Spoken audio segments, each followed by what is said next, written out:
السلام علیکم رحمۃ اللہ، کیسے ہیں آپ؟ امید کرتی ہوں آپ خیریت سے ہوں گے۔ آپ کا سبق سورۃ الانعام پارہ نمبر 8 کا دوسرا رکوع ہے۔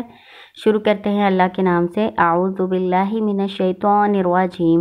بسم اللہ الرحمن الرحیم۔ أَوَمَنْ كَانَ مَيْتًا فَأَحْيَيْنَاهُ وَجَعَلْنَا لَهُ نُورًا يَمْشِي بِهِ فِي النَّاسِ كَمَنْ مَثَلُهُ فِي الظُّلُمَاتِ لَيْسَ بِخَارِجٍ مِّنْهَا۔ أَوَمَنْ كَانَ، کیا اور وہ جو تھا، میتن مردہ، فَأَحْيَيْنَاهُ پھر ہم نے زندہ کیا اس کو، وَجَعَلْنَا اور ہم نے بنا دیا کر دیا، لہو اس کے لیے، نورن نور، یمشی بہ فی الناس چلتا ہے وہ ساتھ اس کے، یعنی اس نور کے ساتھ، فی الناس لوگوں میں، کیا من کیا مانند ہے اس شخص کے، کاف حرف تشبیہ ہے، اس کا مطلب مانند، طرح یا جیسے کرتے ہیں۔ کیا مانند ہے اس شخص کے، من کا مطلب وہ جو من موصولہ ہوتا ہے، تو اس کا مطلب ہوتا ہے کیا اس کی مانند ہے وہ جو، مثل ہو مثال اس کی، فی ظلمات اندھیروں میں ہے، لیسا نہیں وہ، بخارجن نکلنے والا، فاعل ہے، ٹھیک ہے، منہا اس سے۔ اللہ تعالیٰ بتا رہے ہیں کیا وہ شخص جو پہلے مردہ تھا یعنی کافر تھا، فَأَحْيَيْنَاهُ پھر اللہ تعالیٰ نے اس کو زندہ کیا، یعنی اس کو ایمان کی دولت دی، اس کو مومن بنایا، وَجَعَلْنَا اور بنایا، لہو اس کے لیے، نوراً ایک نور، کون سا نور، کون سی روشنی، ایمان کی روشنی، ایمان کا نور اللہ تعالیٰ نے اس کو دیا، یمشی بہ فی الناس وہ چلتا ہے ساتھ اس کے لوگوں میں، یعنی وہ لوگوں سے معاملات اس نور کی روشنی میں کرتا ہے، اللہ کی طرف سے جو اس کو ہدایت کی، ایمان کی روشنی ملی ہے نا، اس کے مطابق وہ لوگوں میں معاملات کرتا ہے۔ کمن کیا مانند ہے اس شخص کے، مثل ہو جس کی مثال، فی الظلمات اندھیروں میں ہے، کیا وہ اس شخص کی مانند ہے؟ اللہ تعالیٰ کہہ رہے ہیں وہ جو کفر و شرک کے اندھیروں میں پھنسا ہوا ہے، اس کو ایمان کی دولت نصیب نہیں ہوئی، لیسا بخارج منہا اور وہ جو کافر ہے اس کفر و شرک کے اندھیرے سے نکلنے والا بھی نہیں ہے۔ اللہ تعالیٰ ایک مثال بیان کر رہے ہیں، ٹھیک ہے، مومن اور کافر کی۔ اس کا شان نزول اس طرح سے بیان کیا جاتا ہے کہ ایک دفعہ ابو جہل نے حضرت صلی اللہ علیہ وسلم پر کچھ نجاست پھینک دی۔ اس کی اطلاع جب حضرت حمزہ رضی اللہ تعالیٰ عنہ کو ہوئی، جو اس وقت ایمان نہیں لائے تھے، وہ تیر کمان سنبھالے شکار سے واپس آئے نا، تو یہ سن کر نہایت ان کو غصہ آیا اور ابو جہل پر برس پڑے۔ اب تو پھر ابو جہل جو ہے نا ان کی خوش آمدید کرنے لگا اور کہنے لگا، یا ابا الاعلیٰ الا تری ما جاء بہ سفہ عقولنا، کیا آپ نے دیکھا نہیں اس شخص کو، وہ جو چیز لے کر آیا ہے اس نے ہماری عقل کو بیوقوف کر دیا۔ تو اس کے جواب میں حمزہ رضی اللہ تعالیٰ عنہ نے جواب دیا کہ تم سے زیادہ بیوقوف کون ہو سکتا ہے، تم اللہ کو چھوڑ کے تو پتھروں کی پوجا کرتے ہو۔ تو یہ کہہ کے نا حضرت حمزہ رضی اللہ تعالیٰ نے کلمہ شہادت پڑھ لیا، جس پر یہ آیات جو ہے نا یہ نازل ہوئی۔ اس طرح سے نا اس کا شان نزول بیان کیا جاتا ہے جو میں نے آپ کو بتایا۔ کذالک اس طرح سے، زینا مزین کر دیا گیا، زینا زینت دے دی گئی، سجا دیا گیا، مجھول ہے، ٹھیک ہے۔ للکافرین کافروں کے لیے، ما کانوا یعملون وہ جو عمل کرتے تھے، کافروں کو ان کے برے اعمال شیطان نے سجا کے، خوبصورت بنا کے، خوشنما بنا کے پیش کیے، ان کو وہ برے لگتے ہی نہیں تھے۔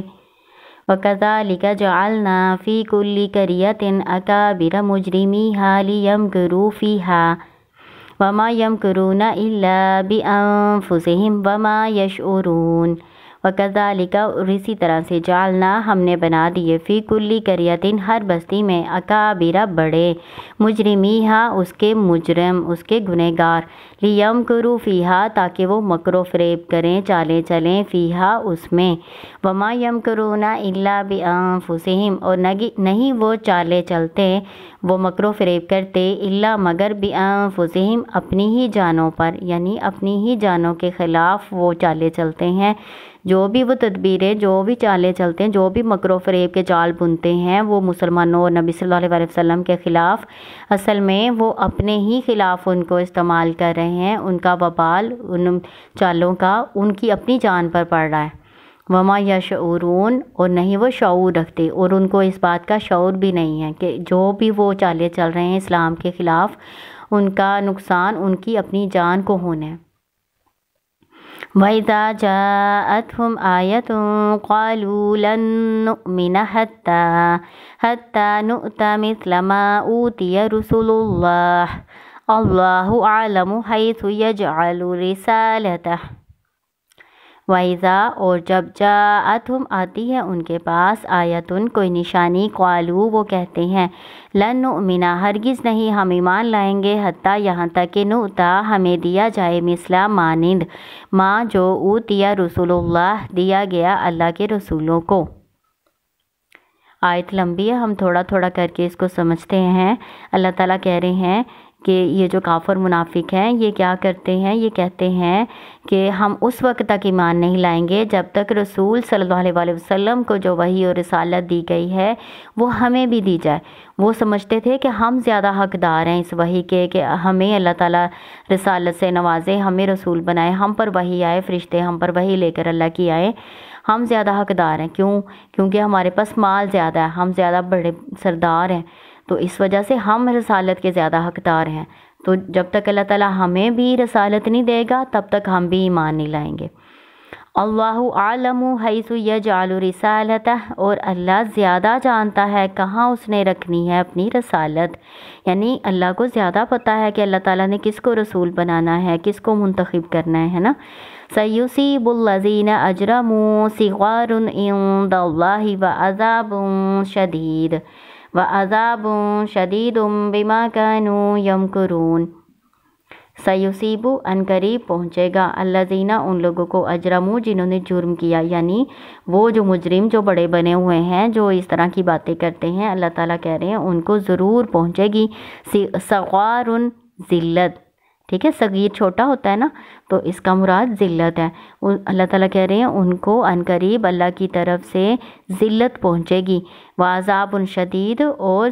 سخت عذاب بھی پہنچے گا، بما آگے وجہ اللہ تعالیٰ بتا رہی ہیں، یہ جو با ہے نا یہ سبب و وجہ بتانے کے لیے آیا ہوا ہے، یعنی کس وجہ سے، با وجہ اس کے جو وہ تھے مکر و فریب کرتے چالے چلتے، اس کی وجہ سے ان کو اللہ کی طرف سے ذلت بھی پہنچے گی اور دردناک عذاب بھی پہنچے گا۔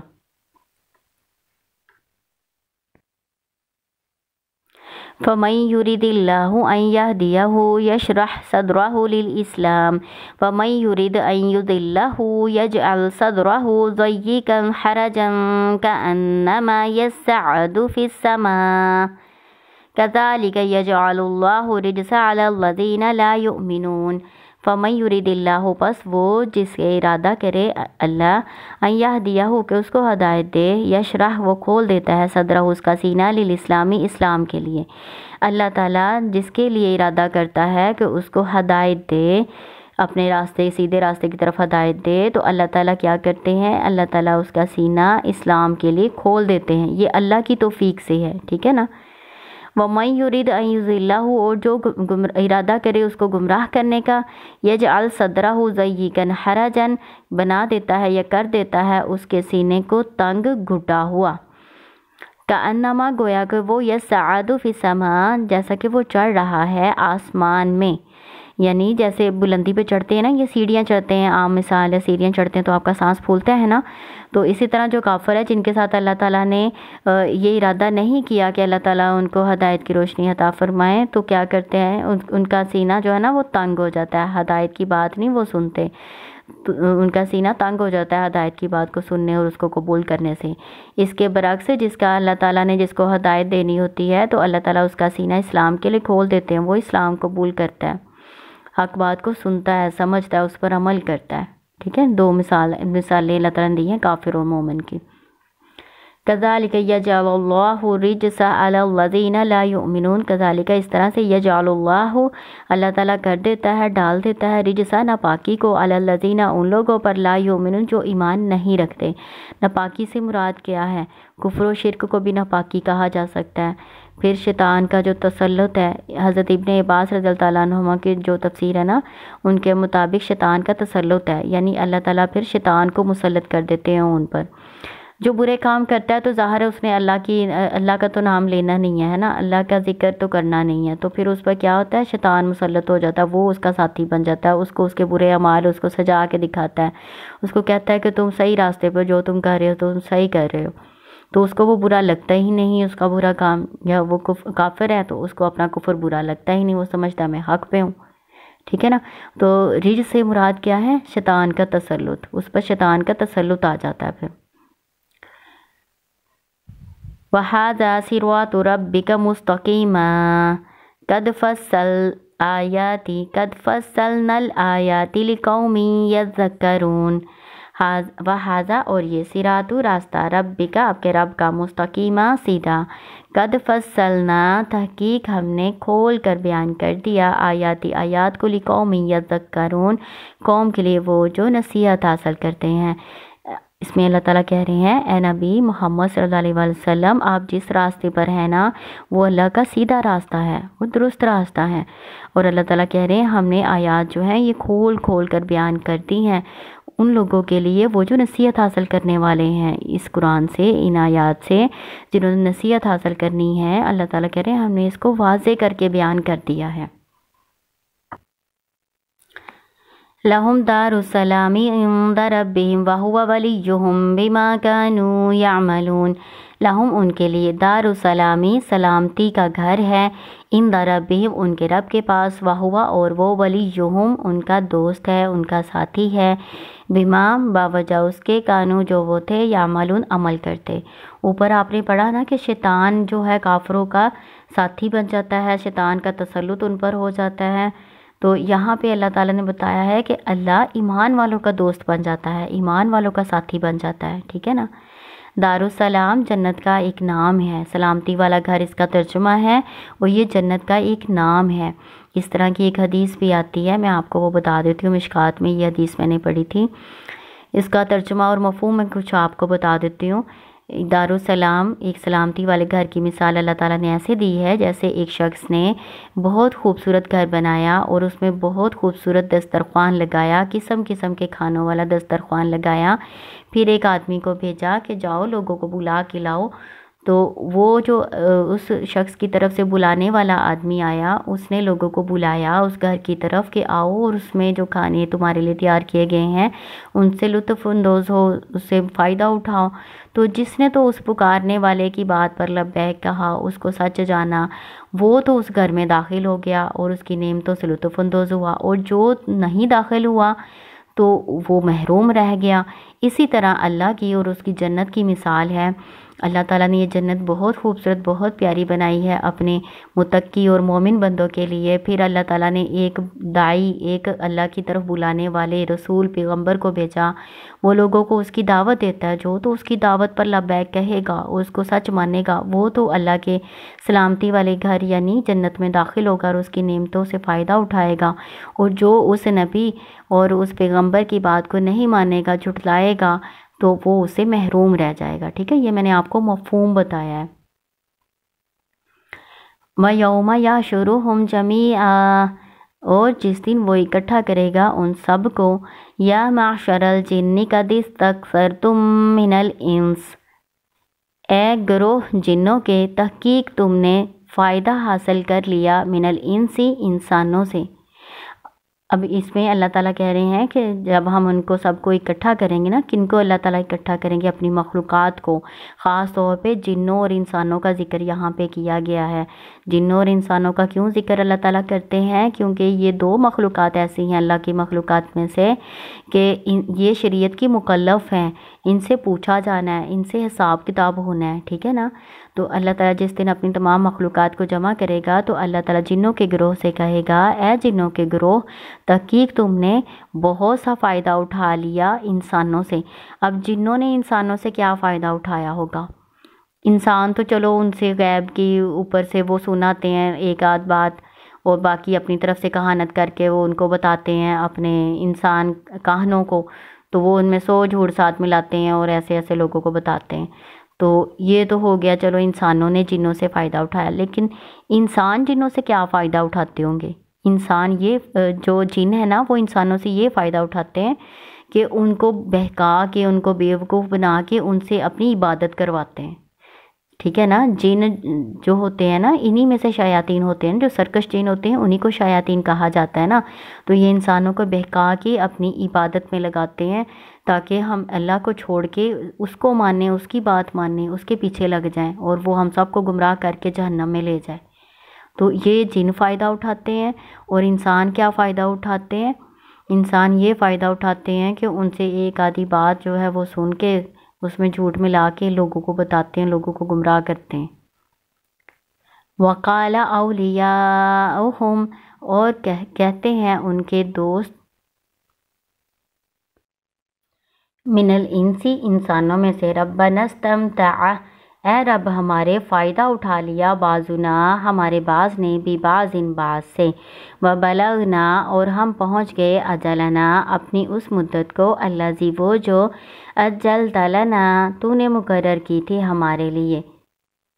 یعنی جو انسان ہوں گے نا وہ کہیں گے، کالا کا یہاں پہ مضارع میں ترجمہ کرنا ہے، کہیں گے انسان، اے ہمارے رب، ہم نے ایک دوسرے سے فائدہ اٹھا لیا۔ کون سا فائدہ اٹھا لیا؟ یہ ہم نے ڈسکس کر لی ہے، ٹھیک ہے نا؟ جنوں نے انسانوں سے اور انسانوں نے جنوں سے فائدہ اٹھا لیا، اور ہم اس مدت کو پہنچ گئے جو تو نے ہمارے لیے مقرر کی تھی، یعنی موت کی مدت کو، یعنی دنیا میں اپنی زندگی پوری کر لی۔ قال النار مثواکم خالدین فیہا الا ما شاء اللہ، کہے گا آگ، مثواکم، ٹھکانہ ہے تمہارا، خالدین فیہا، ہمیشہ رہو گے اس میں، الا، مگر، ما شاء اللہ، جس کو اللہ چاہے، انا، بے شک، ربک، رب آپ کا، حکیم علیم، بہت حکمت والا، بہت جاننے والا ہے۔ یہ اللہ تعالیٰ فرشتوں کی زبانی ان کافروں سے کہیں گے، ان لوگوں سے، انسانوں اور جنوں سے جو بہک گئے تھے، گمراہ ہو گئے تھے، ان سے کہیں گے کہ اب تمہارا ٹھکانہ آگ ہی ہے، اس میں تم ہمیشہ ہمیشہ رہو گے، مگر وہ جو اللہ چاہے، یعنی جو ان کو تھوڑی دیر کے لیے یہ کہا جائے گا کہ کھانا، وہ حمیم اور کھولتا ہوا پانی اور جو زقوم کا کھانا ان کو کھلانے کے لیے جہنم کی تہہ سے نکالا جائے گا، پھر ان کو وہ کھلا کے اور کھولتا ہوا پانی پلا کے تو ان کو دوبارہ جہنم کی گہرائی میں ڈال دیا جائے گا۔ تو اس سے یہ کہتے ہیں کہ یہ مراد ہے کہ جو تھوڑی دیر کے لیے ان کو وقفہ دیا جائے گا اور کھانے کا، اس کے بعد ان کو جہنم کی تہہ میں دوبارہ لٹا دیا جائے گا، تو اس سے یہ مراد ہے، باقی اللہ جانتا ہے اس سے کیا اور مراد ہے۔ وَكَذَلِكَ نُوَلِّي بَعْضَ الظَّالِمِينَ، وَكَذَلِكَ، اور اس طرح سے، نولی، ہم دوست بنا دیتے ہیں، ہم ساتھی کر دیتے ہیں، ہم مسلط کر دیتے ہیں، ٹھیک ہے؟ اس کا ایسے ترجمہ کرنا ہے، ولی کا مطلب دوست، ساتھی، یا پھر مسلط کر دینا ایک دوسرے کے ساتھ۔ بعض الظالمین بعضا بما کانوا یکسبون، بعض ظالموں کو بعض کا، باوجہ اس کے، کانو جو وہ تھے، یکسبون جو وہ کماتے، یعنی جو وہ عمل کرتے تھے نا، تو ان کے اعمال کے سبب ہم جنوں اور جو کافر جن ہیں اور جو کافر انسان ہیں ان کو ایک دوسرے کا ساتھی بنا دیتے ہیں، اللہ تعالیٰ کہہ رہے ہیں۔ یا آپ نے پڑھ لیا نا، جو اللہ کے ذکر سے منہ موڑتا ہے، اللہ کے اسلام پر ایمان نہیں لاتا، کفر و شرک پر اڑا رہتا ہے، تو اللہ تعالیٰ کیا کرتے ہیں، پھر شیاطین کو ان کا ساتھی بنا دیتے ہیں، اور جو مومن ہیں، جو متقی ہیں، جو اللہ اور اس کے رسول صلی اللہ علیہ وسلم کی بات مانتے ہیں نا، تو ان کا دوست اللہ تعالیٰ خود بن جاتے ہیں، ٹھیک ہے نا؟ یہ آپ کا رکوع نمبر 2 کمپلیٹ ہو گیا۔ اللہ تعالیٰ آپ کو کامیاب کرے۔ السلام علیکم ورحمۃ اللہ۔